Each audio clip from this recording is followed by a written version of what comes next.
நம்ம இப்போ எங்கே இருக்கோம்னு பார்த்தீங்கன்னா தஞ்சாவூர் மாவட்டம் கும்பகோணம் அருகில் உள்ள தாராசுரம் அப்படிங்கிற ஊரில் உள்ள ஐராவதீஸ்வரர் கோயிலில் தாங்க இருக்கோம். இது வந்து 12ஆம் நூற்றாண்டில் நம்ம இரண்டாம் ராஜராஜனால கட்டப்பட்ட கோயிலுங்க. இது கங்கை கொண்ட சோழபுரம், பெருவுடாய் கோயில், அப்புறம் இந்த கோயில் 3 கோயிலும் அழியாத சோழர் பெருங்கோயில் அப்படின்னு சொல்லிட்டு இருக்காங்க. இந்த கோயில் பார்த்தீங்கன்னா வந்து யுனெஸ்கோவால் அங்கீகரிக்கப்பட்ட ஒரு கோயில் தாங்க இது. இந்த கோயில் உலக பாரம்பரிய சின்னம் அப்படின்னு சொல்லுவாங்க. 1987 பெருவுடாய் கோயிலை யுனெஸ்கோ அமைப்பால் ஃபர்ஸ்ட் உலக பாரம்பரிய சின்னமாக அறிவிச்சாங்க. அப்புறம் 2004 வந்து கங்கை கொண்ட சோழபுரம் கோயிலும் ஐராவதீஸ்வரர் கோயிலும் உலக பாரம்பரிய சின்னங்களாக அறிவிக்கப்பட்டாங்க. கோயிலோட சிறப்பு என்னன்னு பார்த்தீங்கன்னா சோழ மன்னர்கள் 2ஆம் ராஜராஜன் அப்படிங்கிறவரால் கட்டப்பட்ட அழகிய கலைக்கூடம் தாங்க இந்த கோயில். இக்கோயிலை சுற்றி ஏராளமான கல்வெட்டுகள் இருக்கும். தூண்கள் அமைக்கப்பட்ட சிற்பங்கள், சுவர்களில் அமைக்கப்பட்ட வடிவங்கள், நாட்டிய முத்திரைகள், தேர் போன்ற வடிவந்த மண்டபம் என பல அரிய சிற்பக்கலைகள் எல்லாமே கோயிலில் இருக்கும். வல்லுநர்களால் வந்து இது என்னன்னா சிற்பிகளின் கனவு அப்படின்னு சொல்லுவாங்க. இந்த தளம் முழுக்க பார்த்தீங்கன்னா நுணுக்கமான சிறிய மற்றும் பெரிய சிற்பங்களாக நிறைஞ்சிருக்கும். வழக்கமான சைவ தளத்திலிருந்து அமைப்பு சற்றே கொஞ்சம் வேறுபட்டு இறைவனுக்கென்று தனியே ஒரு கோயில் வலதுபுறம் அமைந்துள்ளது. இந்த கோயிலில் இது வழக்கமான தலங்களைப் போல முதல்ல அமைச்சு அப்புறம் வந்து காலமாற்றத்தை சுற்றுச்சூழல் மறைத்து தனித்தனி சன்னதிகளாக வந்து அமைச்சிருக்காங்க. அதை 1000 வருடங்களுக்கு 1000 வருஷத்துக்கு முன்னே வந்து பெண் தெய்வத்துக்கு சமமாக ஒரு தனி கோயில் அமைப்பது இதோட சிறப்பாங்க. கோயில் கருவறையமான 5 நிலை மாடங்களோடும் 80 அடி உயரம் உள்ளது. 63 நயமாநில சிற்பங்களும் இந்த கோயிலை வடிவமைச்சிருக்காங்க. கங்கை கொண்ட சோழபுரத்தை தலைநகரமாக கொண்டு ஆட்சி செய்து வந்த 2ஆம் ராஜராஜன் அங்கிருந்து தனது தலைநகர் தாராசுரத்துக்கு மாற்றி அங்கே கட்டிய கோயில் தான் ஐராவதீஸ்வரர் கோயில். முதலில் இக்கோயிலில் இறைவனுக்கு ராஜராஜேஸ்வர உடையார் அப்படிங்கிற ஒரு பேர் வழங்கப்பட்டு அப்புறம் தான் பின்னாடி ஐராவதீஸ்வரர் அப்படின்னு பேர் வந்துச்சு. தக்க யாகப்பரணி இந்த கோயில் மண்டபத்தில் தான் அரங்கேற்றம் செய்யப்பட்டது. இந்த கோயிலில் இருந்த அகழ்வாராய்ச்சிய போது கண்டுபிடிக்கிற ஒரு கல்வெட்டில் ராஜராஜ சோழனுக்கு அவரது 5 மனைவியருக்கும் பள்ளிப்படை அமையப்பட்டது அப்படிங்கிற செய்தி காணப்பட்டது. ஐராவதீஸ்வரர் கோயிலில் பார்த்தீங்கன்னா திராவிட பாணியில் கட்டப்பட்டதுன்னு சொல்லுவாங்க. தேர் வடிவில் அமைந்த இக்கோயில் சொற்கோயில் என்ற வகையை சேர்ந்தது அப்படின்னு சொல்றாங்க.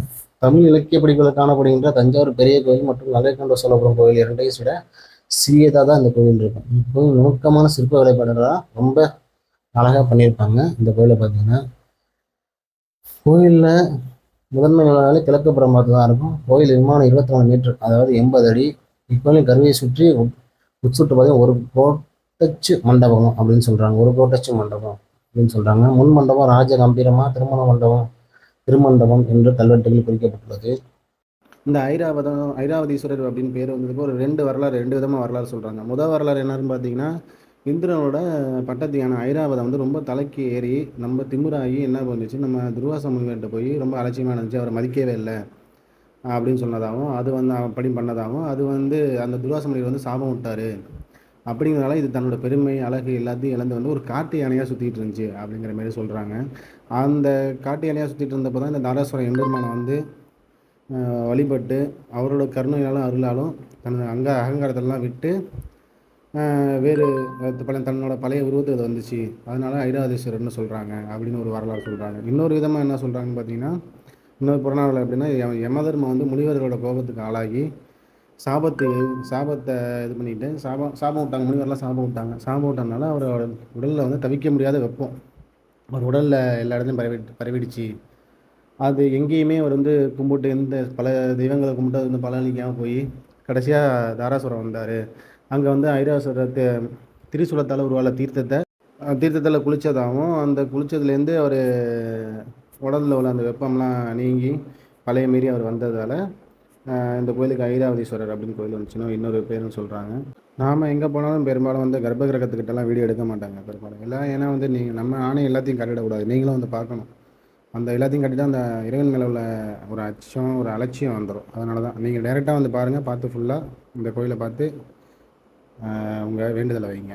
எது எப்படியோங்க, ஆனால் இது நம்ம சோழர்களால் உருவாக்கப்பட்ட நம்ம சோழர்களோட கட்டிடக்கலையை வந்து சிறப்பாக சொல்லியிருக்கு. அதாவது அவங்களோட திறமைகளே நமக்கு அந்த கட்டிடக்கலை வந்து எது சொல்லியிருக்கு. கண்டிப்பாக எப்படி நம்ம பெருவுடையார் கோயில் கங்கை கொண்ட சோழபுரமாக இருக்குமோ அதே ஈக்குவலுக்கு அந்தளவுக்கு கட்டிடக்கலை ஒன்று ஒன்றும் தரமாக பண்ணியிருக்காங்க. நீங்கள் உங்களுக்கு நேரம் கிடைச்சா நம்ம கும்பகோணம் பக்கத்தில் இருந்த தாராசுரம் ஐராவதீஸ்வரர் கோயிலுக்கு வந்து கண்டிப்பாக வந்து பாருங்கள். இது போல் நிறைய வீடியோஸ் இன்னும் வரும். எல்லா வீடியோஸையும் பார்த்து சொல்லுங்கள்.